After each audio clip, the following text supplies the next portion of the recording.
Hello students, let's see this question. The question says the heat of combustion of solid benzoic acid, ठीक है, at constant volume is minus 321.3 kilojoule at 27 degree Celsius. ठीक है, heat of combustion कह रहे हैं, मतलब heat को represent करते हैं क्यू से और कांस्टेंट वॉल्यूम में होगा यानी कि q v. It is equals to minus 321.3 kilo joule है। ठीक है, और टेम्परेचर क्या है 27 डिग्री सेल्सियस यानी कि 300 केल्विन। ठीक है, कह रहे हैं हीट ऑफ कंबशन निकालो एट कांस्टेंट प्रेशर यानी कि क्यू पीक की वैल्यू पूछी है आपसे। क्लियर, और ये कंबशन हो रहा है, तो कंबशन हो रहा है इसका मतलब आप क्या समझोगे यहाँ से, दैट की सॉलिड बेंजोइक एसिड है। बेंजोइक एसिड का फॉर्मूला क्या होता है, सी, यहाँ पे लिख देती हूँ, बेंजोइक एसिड का फॉर्मूला क्या होता है, C6H5COOH होता है। और मैं इसको कैसे लिख सकती हूँ, C7H6O2, क्या लिख सकती हूँ, C7H6O2। तो यहाँ पे मैं ऐसे ही लिख रही हूँ C7H6O2। इसका कंबशन होना मतलब ऑक्सीजन से रिएक्ट करवाना।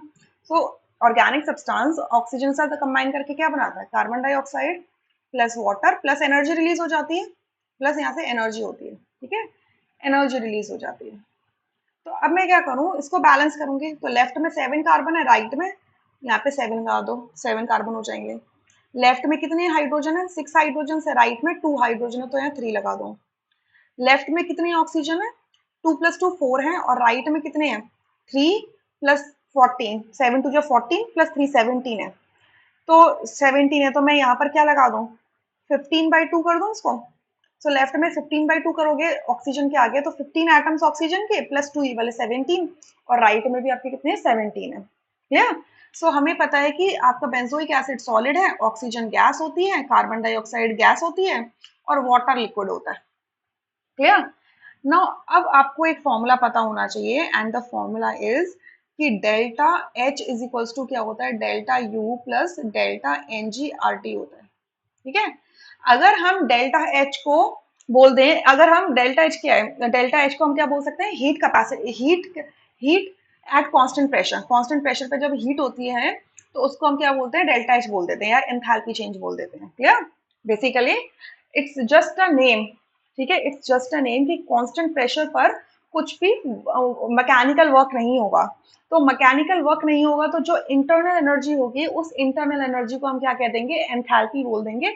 और उसको सिंपली उस हीट एनर्जी को हम क्या कह देंगे, हीट एट कांस्टेंट प्रेशर कह देंगे। ठीक है, ये बिल्कुल यहाँ से आया। डेल्टा यू आपका क्या होता है, क्यू प्लस डब्ल्यू होता है, और डब्ल्यू क्या होता है आपका, पीवी होता है। ठीक है, change in PV.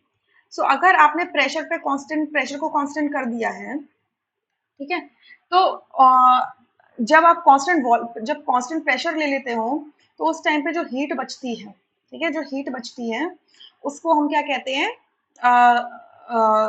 Internal energy कहते हैं। इसको क्यू वी रिप्रेजेंट करते हैं। यहाँ से इसको हटा दो, जरूरत नहीं है वैसे इसकी, बस सिंपली मैं आपको समझाने के लिए बोल रही हूँ।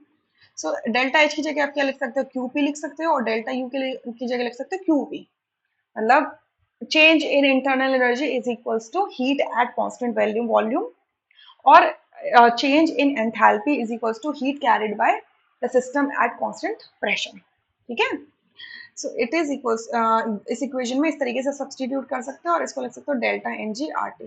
डेल्टा एन जी क्या होता है, delta n g r t क्या होता है, डेल्टा एन जी क्या होता है, total number of gaseous moles of the product minus total number of gaseous moles of the reactant. ठीक है, तो अब अगर आप देखो रिएक्शन के अंदर, तो आपके प्रोडक्ट में कितने गैशियस मोल्स हैं, 7, और रिएक्टेंट में कितने हैं, 15/2। ठीक है, तो ये कितना हो जाएगा आपका, -1/2। इसमें मोल्स आपके चेंज हुए हैं। सो अगर मुझे क्यूपी निकालना है, क्यूपी की वैल्यू दी है -321.3, और आपका जो डेल्टा एन की वैल्यू है वो -1/2 है। आर की वैल्यू पूरे ऑप्शन में देख लो, कहीं पुट नहीं करी गई है, तो सिंपली आर लिख दो, और टी की वैल्यू है 300। तो ये क्या हो जाएगा आपको सॉल्व करके, -321.3 -150 आर हो जाएगा, 300/2। सो आपका यहाँ से थर्ड ऑप्शन करेक्ट आएगा, rest option would be incorrect. I hope you understood this question really very well. Thank you.